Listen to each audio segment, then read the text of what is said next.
দেখো পরামিতির এর আগে যে সমীকরণগুলো করা হয়েছে যেরকম ছিল যে এটা হচ্ছে ওয়াই স্কোয়ার ইকুয়াল টু কি 4ax প্লাস ধরে মাইনাস হলে কোন দিকে হবে এদিকে হবে।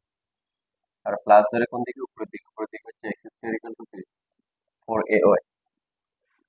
এখন 18 নাম্বার আর হচ্ছে 19 নাম্বার করার সময় আমাদের কি করছে ওরা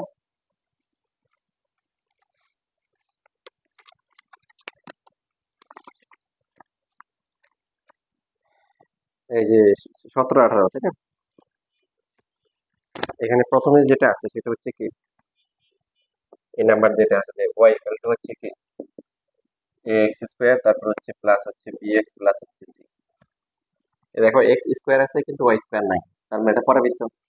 পাশাপাশি দেখো এক্স ওয়াই যুক্ত কোনো টার্মও নাই আছে, তার মানে হচ্ছে পরাবৃত্ত। এক্স স্কোয়ার মানে কোন প্যাটার্ন হবে এটার কি হয় অক্ষরেখা কি বলো, অক্ষরেখা এটা অক্ষরেখা হচ্ছে কি ওয়াই অক্ষ। বাট আর যদি সাদা ধ্রুবক থাকে এক্স থাকে তখন কি হবে অক্ষরেখাটা তখন হবে এক্স অক্ষের কি ওয়াই অক্ষের কি সমান্তরাল।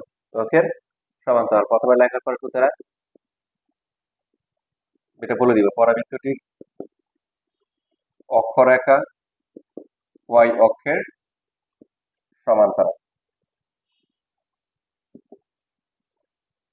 এখন এখানে শীর্ষ দেওয়া আছে -2,3 -2,3 শীর্ষ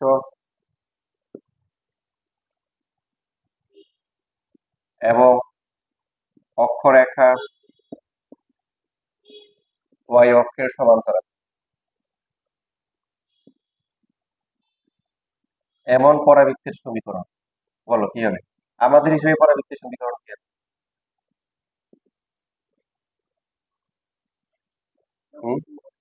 এক্স, হ্যাঁ মাইনাস হচ্ছে তাহলে x plus two whole square equal to হচ্ছে 4 কি ওয়াই মাইনাস কি 3। তখন নর্মালি এখানে এ লিখি না, এটাকে আমরা কি লিখবো ডি লিখবো, কারণ এ তো অলরেডি সমীকরণে আছে। ঠিক আছে, বুঝছি না বুঝিনি। তো এই ডি এর মানটা বের করতে পারলেই হবে। শীর্ষ তো হচ্ছে যে -2 আর 3 দেওয়া আছে, ডি এর মান কিভাবে বের করবো সেটা বের করার জন্য কি দেওয়া আছে একটা বিন্দু দেওয়া আছে। তাহলে বলবো যে 1 নং পরাবৃত্তটি 0,5 বিন্দু দেয়। তাহলে কি লেখা যায় এক্স এর পরিবর্তে কি 0 আর ওয়াই এর পরিবর্তে হচ্ছে কি 5। তাহলে কত আসতেছে 4 ইকুয়াল টু কত আসতেছে 4d ইনটু কত 2। কাটাকাটি করে যায় আর ডি এর ভ্যালু কত আসে ডি এর ভ্যালু হাফ। এটাকে আমরা 1 নম্বর সমীকরণ লিখতে পারি, এটাকে 2 নম্বর লিখি। তাহলে 2 নম্বর কাটি। এখন 2 নম্বরে যদি আমরা মান বসালে কত x plus 2 whole square equal to হচ্ছে 4 into half into y minus 3। x square plus হচ্ছে 4x প্লাস 4 এখানে 2 হবে 2y মাইনাস 6। এখন কি করতে হবে এ বি সি তিনটে মান বের করতে হবে। এখন তিনটে মানে আমরা একসাথে বের করতে পারি। আমরা আমাদের মতো করে সমীকরণ সাজাই। সমীকরণে কি করতে হবে বাম পাশে y রাখতে হবে।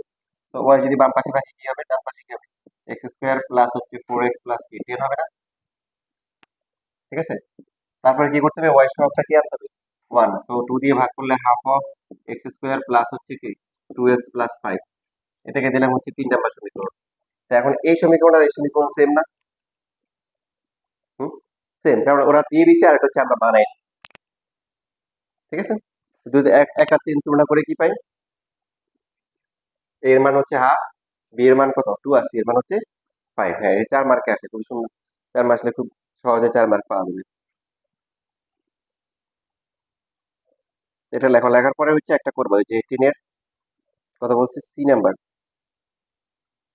যারা করো নাই আর কি, এটা লেখো, লেখার পরে আর সি নাম্বারটা করবে।